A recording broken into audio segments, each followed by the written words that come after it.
Good morning, everybody. Hope your evening went well. Hotter than blazes here yesterday. And forecast to be the same today, but we do have some moisture as a big front supposedly is going to come through and take about 20 degrees out of our daytime temperature. So we do need the moisture. The row crops are being stressed in Kansas right now. And the immediate impact of that is higher beef prices. And cattle really took off to the upside, limit up trading in the cattle complex, all contracts yesterday. So weather does have impact. Okay, we left yesterday's market wanting to sell the 11 to 12 area. Failure to take that out. We were hoping to buy yesterday, coming off of the market in the 1 to 5 area. The overnight session low is 4.5. That's pretty hard to beat, folks. The economic news this morning is forecast to be bearish for financials with ADP 223. Jobless claims 300. Trade balance nobody cares anything about. Minus 42.3. I love that 0.3. That's pinpoint accuracy in these days markets. Productivity, revised productivity plus 2.4. No one will pay any attention to that. It does have long-range implications. Unit labor costs. The higher that number, the better it is, plus 0.5%. No one will pay any attention to that. ISM services, everyone will pay attention to that. That's probably the big news today. Plus 57.5. That's a big number. The ISM number and the ADP numbers quite often come in higher than forecast, and they've been doing that since the election of 2012. Crude inventories, minus 900,000 barrels. And natural gas, plus 72. So the first news to hit that will impact the trading will be ADP. The second will be jobless claims. And then the third that will have any impact on the market will be ISM services. Yesterday's economic news came in much better than forecast. Automobile production was up. Chrysler, the Japanese manufacturers especially. General Motors was the only automobile manufacturer that lost. In sales, Ford's was up 0.4%. So the automobile sector is still humming along nicely. It's over 16 million, and when it's over 16 million, the automobile sector is doing well. What was the rate cut, or what was the rate announcement from the ECB? It came just as I was moving over to pick up the mic. If they did cut their rates on an interest rate differential, it makes the treasuries more favorable on a spread basis than it does the euro. 10 basis points. Okay, that was 50-50. That was expected. The market had been playing for a 10 basis point cut. So the European Central Bank is reflecting their the weakness of their economy over there. In fact, there was an article out saying the German economy had started to contract due to the sanctions placed on Russia. And you can see it right here, George. What did our market do when they cut the rate 10 basis points? It rallied, right? So, I mean, you already know what the effect of it was. 2 days ago, the articles came out there expecting a rate cut from the ECB. All the pundits gave it a 50-50 probability, so it came in.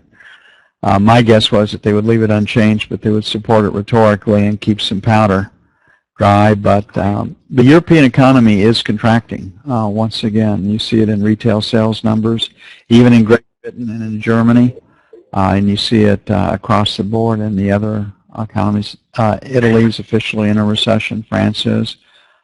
Germany, if this quarter doesn't produce growth for them, will be in a recession. So the Russian sanctions have hurt Europe. Now, having said that, we've got a lot of numbers to come through that can impact our trading today. The non-farm payroll number tomorrow, I've seen it as high as plus 230. Most of it centers around plus 225.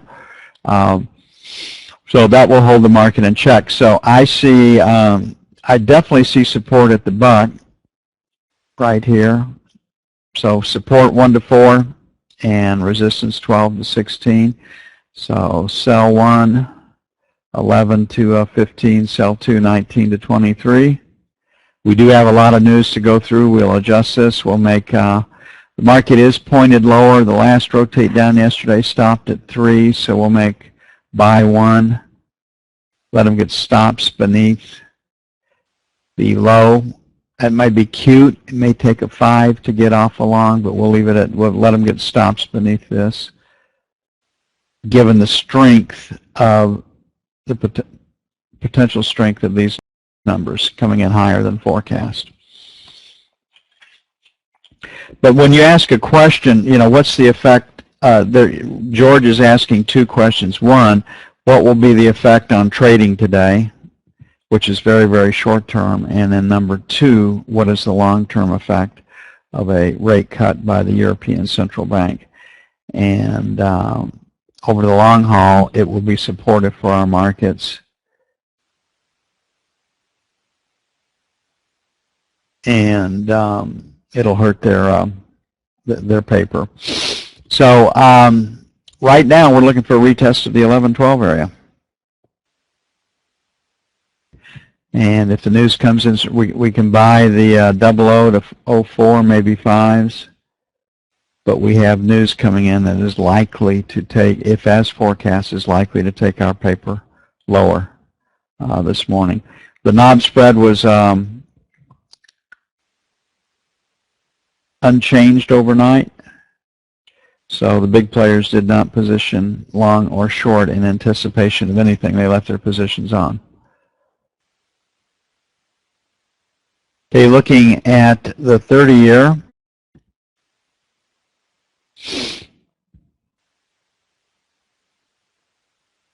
Okay, we left yesterday's market on the 30-year wanting to sell 15s to 19s. That can't be.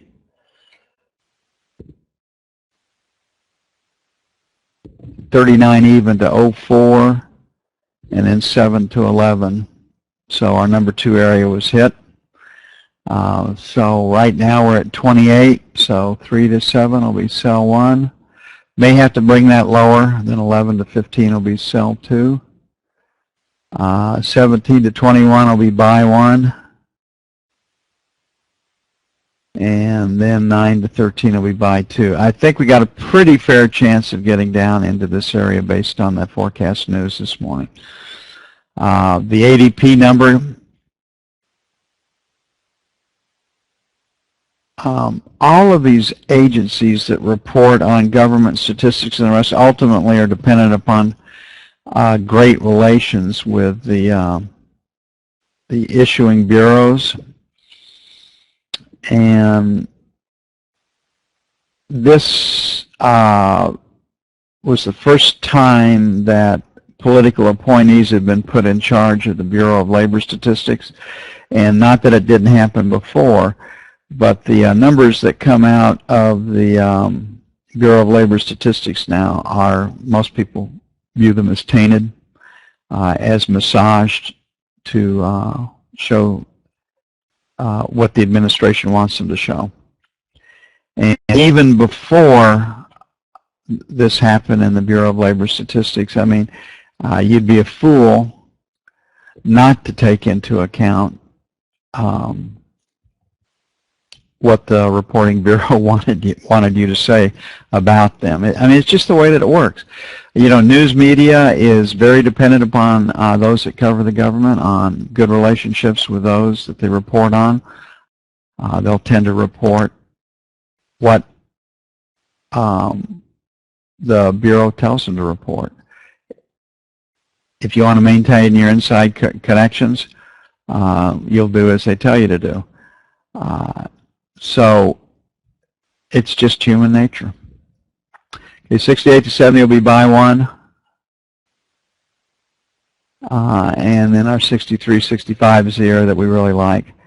Probably what comes out of NATO will have more impact on gold prices, and they're meeting for the next 3 days.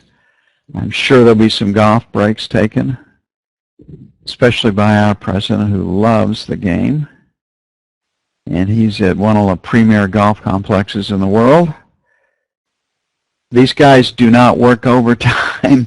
They don't waste, they spend as little time in meeting as they can and as much time as they can living large at taxpayers' expenses. And but the Russian sanctions are likely to be strengthened. The rhetoric out of NATO is that Russia is creating conditions that could lead to war. I don't know what the EU thinks they can do about it, but if I were Poland, if I were previous Russian former Soviet Union states, I would not be counting on NATO and the U.S. for anything. I would be making obvious preparations showing Russia that short of a nuclear attack by Russia, it was going to be very, very expensive to come in and take over their countries. And these countries have tasted freedom, and they didn't sign away all their military power that the Ukraine did in the hopes of protection from somebody else.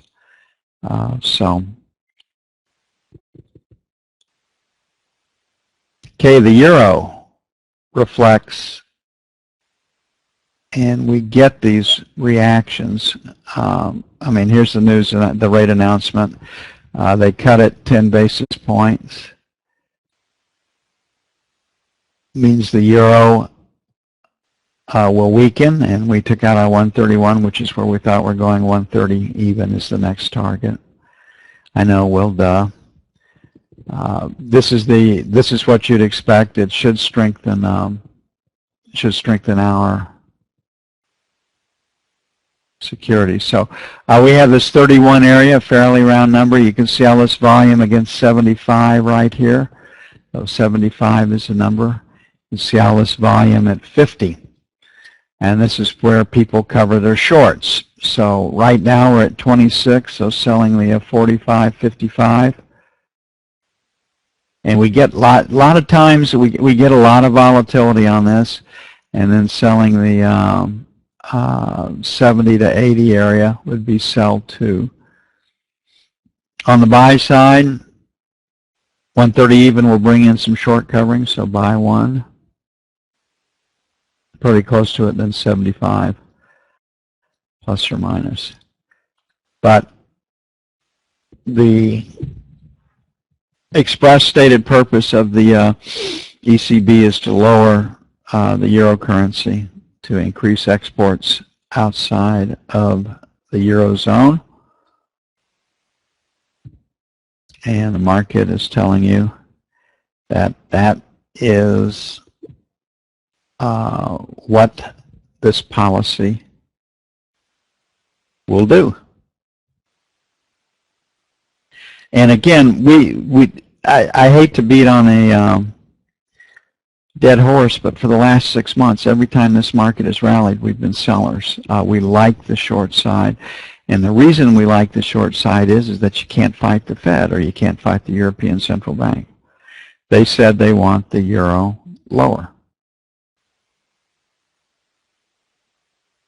And they're going to get it there one way or another. Okay, I think the NATO announcements will probably have more to do with the price of crude oil than what the European Central Bank has done today. It's made dollar-denominated crude oil more valuable than euro-denominated crude oil buys and sells. So the dollar will actually strengthen a little bit off of crude oil's participation. So we're kind of where we were last night. Last night we had a sell in the 95.50 to 75 area. Did not quite make it. We've got a P, so we've got a shot at that. So we'll make 40 to 60, sell one, and then we'll make basically 80 to the buck, sell two. And again, there will not be an official announcement out of NATO on what policy is, but there will be people, they'll be testing the water, there'll be floating trial balloons, so announcements by NATO ministers will have an impact. We'll make 75 to 50 a buy one, and then 94, 94 and a quarter for buy two.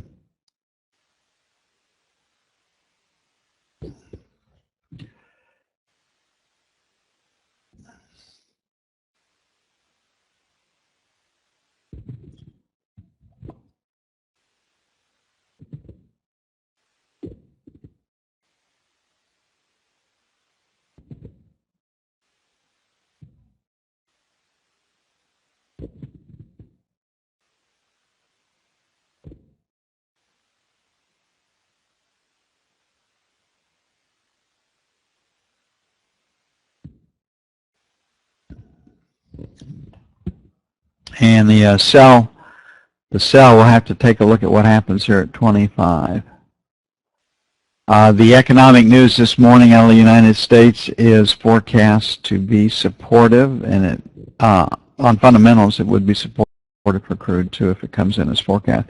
Okay, now to the E-mini. The E-mini rallied in anticipation of a rate cut early before the EU spoke. I'm not saying that people know before the fact, but it is quantitative easing, lower rates. Free money has to go somewhere. The European economy is drifting into recession.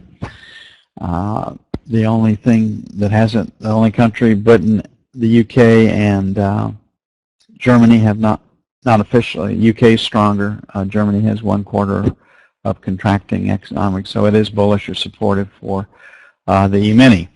So we have our high yesterday at 2008. We're at 2005. Well, we've got some selling, so we're going to make sell failure to take out 8 to 11.